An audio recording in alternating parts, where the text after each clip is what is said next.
I literally never thought I was gonna share this. Why am I nervous? Silly. This is not a video that I ever thought I was gonna make. It's not something I ever thought I was gonna go through, but it's not something that I ever thought I was gonna like share. But I feel like I should. I'll tell you why. I'll tell you what it is. I'm just gonna get ready with you while I do it because I feel like that is a good distraction for me. Also got new extensions put in yesterday, so my hair is feeling very silky and slick. The clips don't want to stay. So this is my little trigger warning for this video. If anything about like fertility, pregnancy loss makes you feel some type of way, something that you don't want to watch that triggers you, and please feel free to skip this video. So if you followed me for some time, or if you know me in real life, you know that me and my husband said when I was about like 6 months postpartum, when my son Rhett was 6 months old, that we were pretty content and weren't going to be having any more kids. And I always said like, never say never, like this is just how we feel right now. There was really no reason for that other than the fact that like we were just content. And I feel like it was sometime around his first birthday where I started to feel like differently about that. I need to use my mini mirror for my brows or else they're not gonna look like anything. But it was sometime around my son's first birthday that I started to feel like I maybe wanted to have another kid. I feel like there were a few reasons for this. One of them, everyone says that the toddler years are hard, like they call them terrible twos, and granted we are not at 2 yet, but my son is very much a toddler. Like we have a toddler, okay? I don't need to go any further. And for me, the toddler years have been obviously crazy, hectic, wild, but so much fun. Like I definitely enjoyed newborn time. I'm not saying that wasn't fun for me, but this is more fun for me. Like getting to see his personality come through. And that's truly just what I felt like gave me the motivation to like want to have more children. I can't explain it more than that. That's just when I realized I might want to have another. And I also really wanted Rhett to have a sibling. Like the more aware he became, the more like his own person he grew into, the more I just like could see how well he would do with a sibling, like how much he would thrive with a sibling. And I know that siblings aren't like the end all be all, like they're not this magical thing. Not everybody has a good relationship with their sibling, but I also see people who are best friends with their siblings. And I feel like how cool would it be to give him and my second theoretical child the opportunity to have that. I probably gave my husband freaking whiplash when I started talking about a second kid because I was the one who originally said like, I think I'm content with just one. And then a few months went by and he was like, yeah, I kind of feel the same way. So when I came back and said like, I'd want to have another kid, he was like, I cannot even keep up. But it really didn't take any convincing for him to like get on board and be like, yeah, I think that's a great idea. So like I said, at this point, it was like right around Rhett's first birthday. So I was 12 months postpartum and we had weaned from breastfeeding like during the day at this point, but I was still breastfeeding at night. And if you know nothing about like women's reproductive health, tiny little lesson for you. Breastfeeding, it's really common for breastfeeding mothers to not get their period back, especially if you are breastfeeding through the night, which my son has always woken up to breastfeed, still does sometimes. So it's really common for women who are breastfeeding to not get their cycle back. Also, if you do not have a cycle, you have an absence of a period and ovulation, you cannot get pregnant. There are some instances where women get pregnant without their period. I have a pretty regular cycle, so I don't have a really big experience with this, but I do know that some people will ovulate at the start of their cycle and then get their period. So some people will get pregnant because they hadn't had a period yet, but they ovulated and they didn't necessarily know it.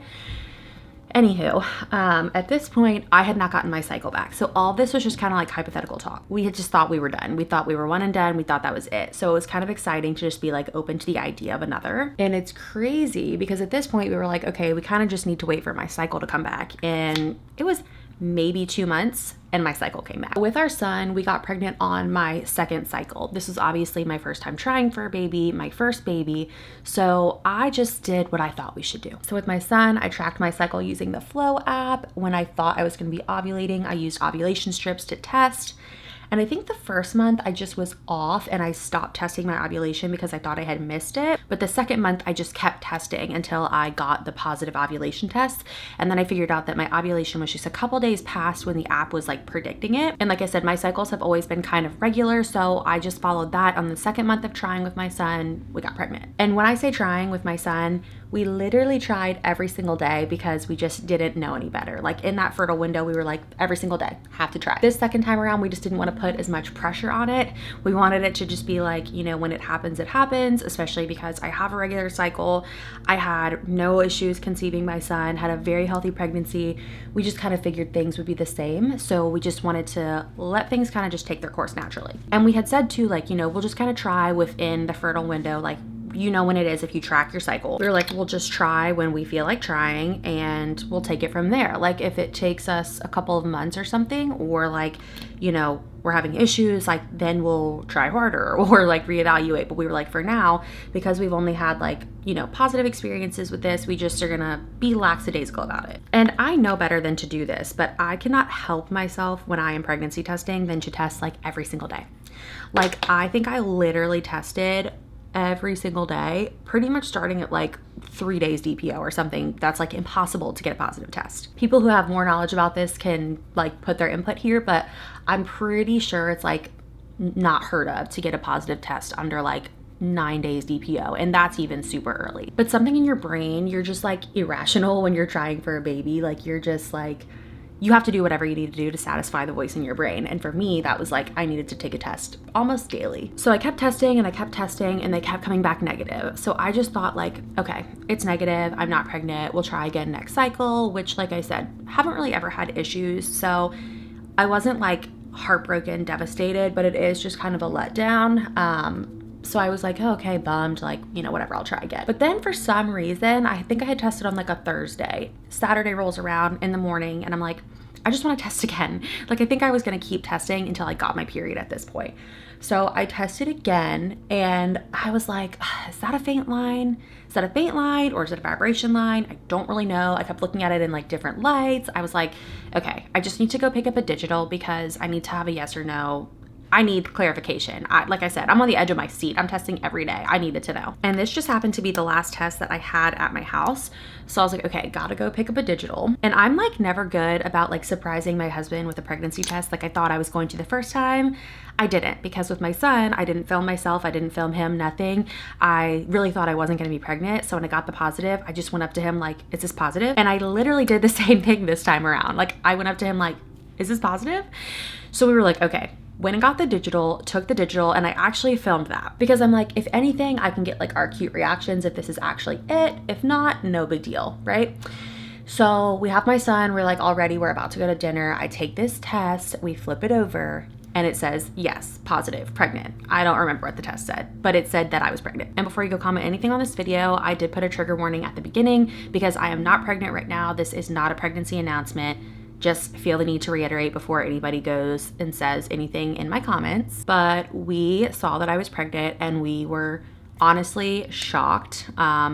Shocked because like I said, I hadn't had a cycle in at this point like 15 or 16 months. This was the first cycle. We were super lackadaisical about it. Like I think we tried like twice in the fertile window. Honestly, once that probably even counted because the other time was like way too early.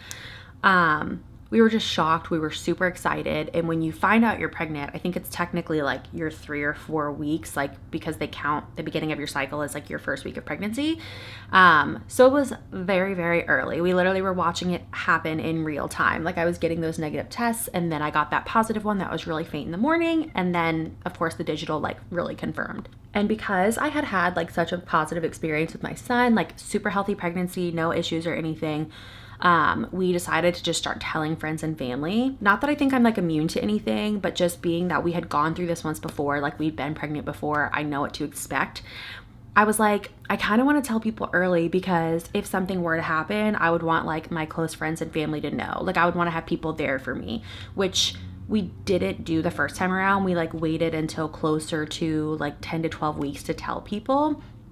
And I think both ways are fine. I just think doing that the first time, the second time, I just wanted to have people involved, like from the beginning. And this was like 2 weeks before Christmas. So we pretty much like FaceTimed our parents right then and there because we didn't want to have to tell them like at Christmas gatherings with all the rest of the family there. We wanted them to know first. And we started telling our friends like as we saw them in person because we wanted to just be able to tell everybody face to face because it was like I said, around the holidays. So we had pretty much plans to see like all of our friends. And if you're not familiar or you haven't had a baby, you get your first ultrasound earliest is 8 weeks. I think some places like will make you wait until closer to like 10 or 11 weeks. But my office has done 8 weeks. So we made our appointment. I think it was for January 16th. But up until this appointment, I was just feeling like classic pregnant, just like I felt with my son.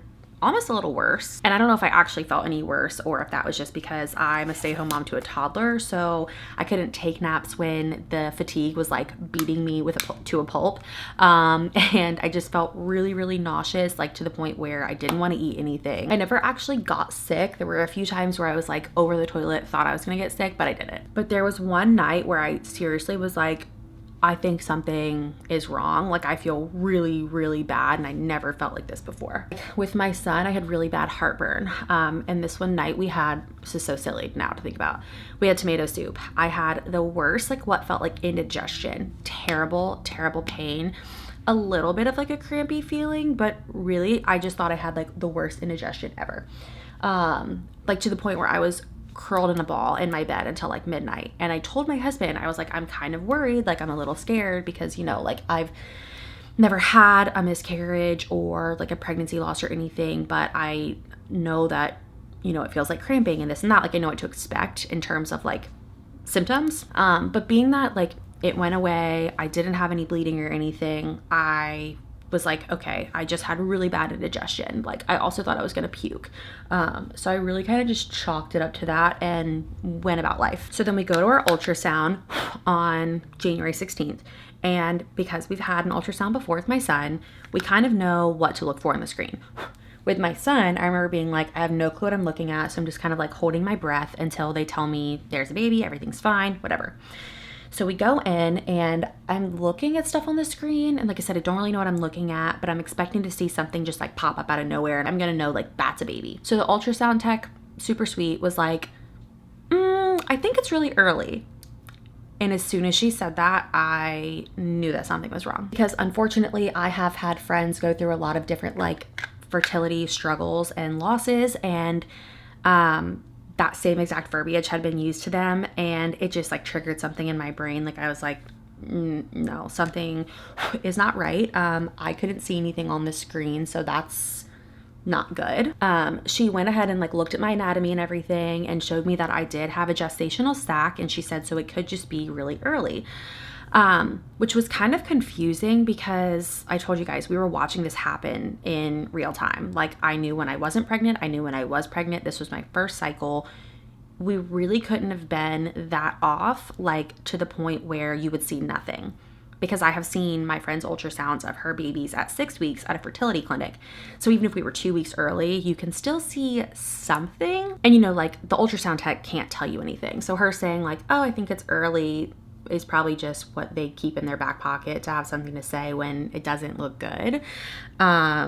So she just kind of was like, yeah, the doctor will talk to you. It's probably too early. They'll probably have you come back to do another ultrasound. So I was a little uneasy, but I was like, okay, like I'm a pretty logical person. So I was just like, okay, yeah, like we'll talk to the doctor. We'll get it figured out. No big deal. The doctor or the nurse practitioner comes in to like review my stuff with me, and she's asking me all the questions like, have I had any bleeding? Have I had any cramping? Like, do I know when my cycle was? And I'm pulling out my Flow app. Like I can tell you the day that I ovulated, you know, roundabout, I can tell you all this stuff. And she's like, okay, well, based on all of that, it's not looking the best. She was like, you know, we're going to just hold out that we're just off, like we're wrong. We're just going to think that until we don't know that. But I also didn't like the way she talked about it to me, because she was like, you know, something may be wrong. Okay. Like if this isn't adding up, something's going to be wrong. Like, and I already knew that. Like I already knew that there was a chance of that. I knew there was a risk of that. Deep down, I knew that because I had all of my dates to everything. She was like shoving tissues in my lap. She was like, pregnant women want to cry. And I was like, I don't want to do this with you. Like I'm a pretty open person, but when it comes to stuff like this, like being super vulnerable, where I'm like out of control, I don't like sharing that with the doctor. I wanted to just get in my car and cry with my husband like a normal person. But yeah, I just like immediately started crying in the office when she told us that, because I just, like I said, deep down I knew, and it was just the most unsettling thing to be told when you go into this appointment thinking that you're pregnant. Like, I was 8 weeks along at this point, and for 8 weeks I had been feeling like crap. We had been talking about, you know, this baby. We had been planning. We had been forming a relationship with this person in our head. So going into this appointment and being told, like, you know, things are not at all what you thought, you have no type of like guidance or reassurance, is the most unsettling feeling, because there's nothing you can even do about it. Like, at this point, what we were told, we weren't even given like, these are some options of what it could be. I put 2 and 2 together from, like I said, what my friends have told me and Google, which sucks. Don't do that. You're going to do that if you're in this position, but it sucks to do that. But we were pretty much just told, make another ultrasound for minimum 10 days from now, because in 10 days we should have seen some type of change, like either a change in the gestational sac, like, or, you know, the baby has grown or whatever. We'll have seen something by then. So by then we'll be able to make a definitive call on what we're going to do next. So of course we leave this appointment just feeling like super bummed, super stuck in limbo. Like, we have no idea what to expect. We've already started telling family and friends that we had seen. Hadn't even told some of my friends at this point. Like, I don't even think I got to tell all of my friends about this, because I just was like, I want to tuck this away in a part of my brain where I don't have to think about it. Started telling some of my friends like what was happening. Started telling them, you know, like, update in the pregnancy, that we don't know if it's viable or not, because she didn't say that to me in the appointment, but I looked at my labs after, because they send you your labs, you can look at them online, and it was like, diagnosis, possible non-viability of pregnancy. And I was like, so actually, like, the day before my first ultrasound, I started feeling like a lot better. And I couldn't remember if with my son, I felt like really tired the whole first trimester, or just like the first month or so, because it doesn't like last the whole first trimester for everybody. And like I said, overall, I had a really good pregnancy. So I was like, maybe this happened with my first too. Like, maybe I started feeling better, and that's why I'm feeling better. It just doesn't last the whole time for me.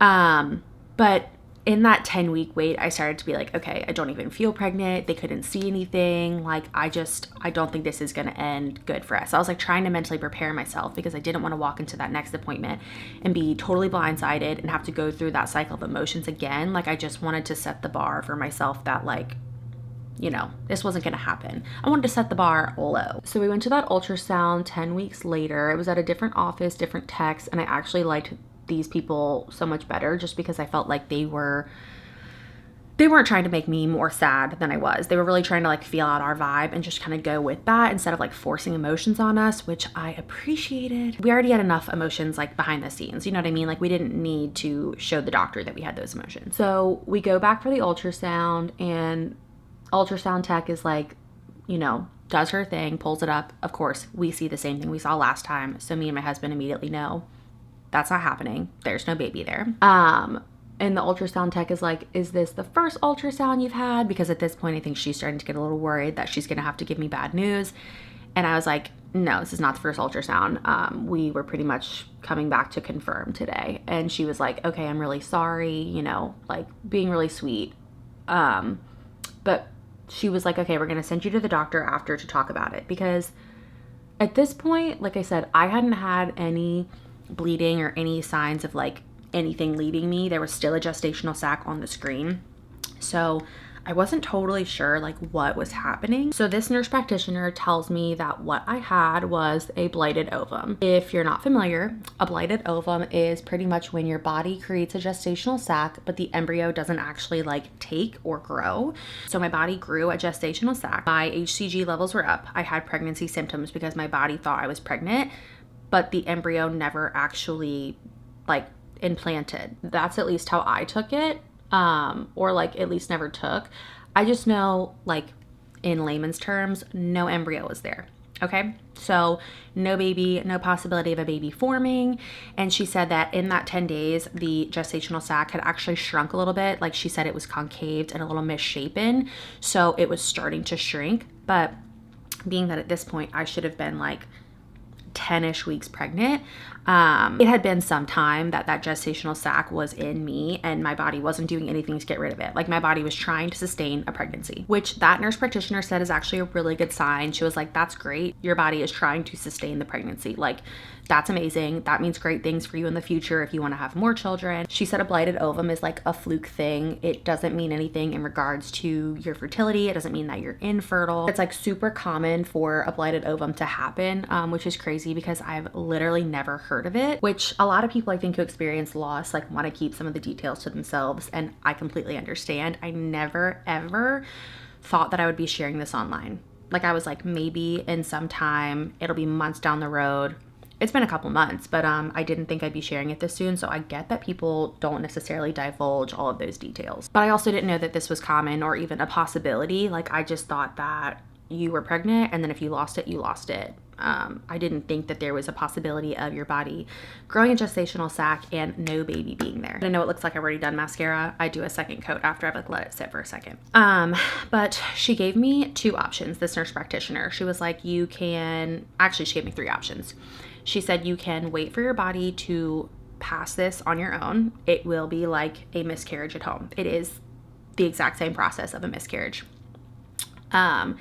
She said, I can give you some medication to induce that at home. Or the third option is a D&C where we go in and remove. And I really didn't want to have surgery, but because it had been 10 weeks and no baby had grown, there was a sac, it was starting to concave, but like my body hadn't caught on. I didn't know how much longer this was going to go on. And like I said, I have friends who have had experiences with this and have had to take the medication to pass a baby at home, have had natural miscarriages at home. And they said it was the worst experience of their life. They said the medication was the worst experience of their life. They would have rather had the surgery knowing what they were going to go through. Also, if your body takes too long, like if more time had passed and I still hadn't had the miscarriage, I would have had to go into surgery because it poses like a risk for infection at a certain point. Because of all the information that I had, I opted to schedule a D&C. That was just what I chose for my personal choice. I know that a lot of people feel some type of way about them. There was no baby there. Just gonna reiterate that here. There was no baby there. I didn't want to have to eventually get one. I didn't want to make the situation any harder on me than it had to be. The D&C was very simple. I went in, got put under anesthesia. I was out the same day. I was up and active the same day. I just had to take things easy for the weekend, and I just wanted to begin the healing process. I didn't want to have to prolong it any further. And that was the best choice for me. I don't regret it whatsoever. And there's just no discussion there.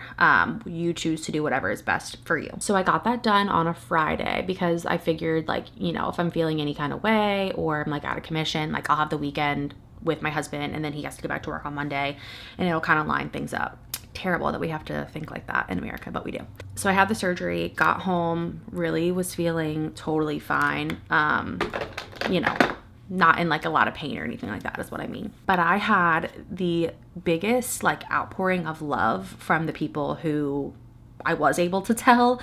Like I said, this all happened really early and honestly really quickly. Like between that appointment and when we actually went in was like a day and a half or something. Friends were like sending us dinner, sending us flowers, stopping by with like care packages, offering to like take my son. I had just joined a group of like creator girls, like some girls that I've met online who I've become friends with. They like sent me stuff. Like we really just felt so supported by the people around us that it made the process as good as it could be. Like in no way was this a good experience, a positive experience, but being that we had so many people around us checking in on us, taking care of us, I just felt really grateful. Like I'm grateful for the family that I have. I'm grateful for my son. Being able to come home to him made me very, very happy. Like the fact that I was like, I have him, I'm going to pour my love into him, really gave me like a lot of perspective. And being that we had everybody's support around us, we just felt like really loved and really grateful that we had told people early, or at least some people. Like I said, we didn't get to tell everybody, but I just felt really grateful that we had told some people and we weren't alone going through this process and we weren't having to just like suffer in silence. And people kept saying to me too, like, you seem like you're handling this really well. Like you seem like you're doing okay. And I was like, honestly, I have no other reason for that besides the fact that, like I said, my people have been so involved and so helpful. And I feel like God's hands were truly on this situation, because there's no other reason why we were feeling as like level-headed about the situation as we were. I'm also a very logical person, so I feel like knowing that there was no embryo there really helped me be able to heal a little bit from that. Like, I feel like I'm still working through it sometimes, and like I think about it often. You go through that period thinking that you're pregnant, and like you start to bond with this theoretical person in your head. So being able to know that like there was no baby there helped the tiniest smidge. And to piggyback off of the whole like I didn't want to suffer in silence thing, like I'm glad that people knew. I kind of started to feel like that because I hadn't shared it online. Like, I feel like for people who have followed me, and because I have talked before about being one and done, I don't often get questions about a second child. But something lately, I don't know what's happening, but people have started making comments to me about having a second child, or if I decide to have another, or like giving Rhett a sibling. People in my life, like family members who know what happened, have made comments like, don't you want to have another? Doesn't that make you want to have another? Which baffles me because they know what happened. Obviously, I want to have another. Like, what? That's a whole nother conversation for a separate day. But I felt like by not having this out here, I was hiding a part of myself. Like, I wasn't able to be fully open responding to those people because I was like keeping this piece of my life guarded. And I just feel like if people knew these things about me, they wouldn't even think to say that. And people probably still would, because people on the internet are ruthless. But I like to give everyone the benefit of the doubt. And I'm like, how does someone know to be sensitive about that towards me if I haven't been open about it? So that's kind of half the reason that I wanted to share, because I feel like I'm hiding something lately. Like, I feel like it's on the tip of my tongue every time that I talk about something related to this, or like talking about family planning. Like, I never talk about stuff like that. I never talk about wanting to have a second child, or like what our future holds, or like what we're planning, because I feel like it comes with this whole backstory. And we're not like trying right now. We're still healing from the situation and like trying to move past it. But if I ever were to get pregnant again, I also wouldn't want to have to backtrack personally and tell this story then. Like, I think I would want to go into that new pregnancy just once, of course, because I'm sure I'll be anxious, but once I confirm that everything is fine, like I would want to just like try to be positive and optimistic going past that. Like, I wouldn't have to be like, I don't know, still keeping this piece of me, if that makes sense. And then lastly, I feel like I wanted to talk about this because, like I said, I had never even heard of a blighted ovum, didn't even know that was a thing. And not that there's anything you can do to prevent it. Like she said, it was a fluke thing. It just happens sometimes. I just wanted this to be out there so that if anyone else has struggled with something similar, like, you know, you can talk to me. Even though this wasn't a loss of a child, we still felt a emotional loss. I still had to go through something physically, and I just feel like I didn't want it to be something taboo. I didn't want it to be something that I had to hide from. I feel like because I am healing from it, it's something that I do bring up in conversations a lot more frequently, because if it relates to that, or if I have an experience about that, like, I'm going to mention it, I'm going to bring it up. And if it's something you've gone through, or you want to know how to support someone in a similar situation, I want to be ears open. With that being said, I feel the need to say, like, please be respectful to me and anyone else going through something like this. I feel like fertility and family planning is a very touchy subject, and not a lot of people like take the caution around the topic like they should. I just think that there's a way to be respectful about situations like this. And if this helps anyone like keep that in their mind, I'm glad I shared it. But yeah, if you are going through something similar, or you're trying to support someone who is, I hope that this video was helpful. That's all I've got. Bye.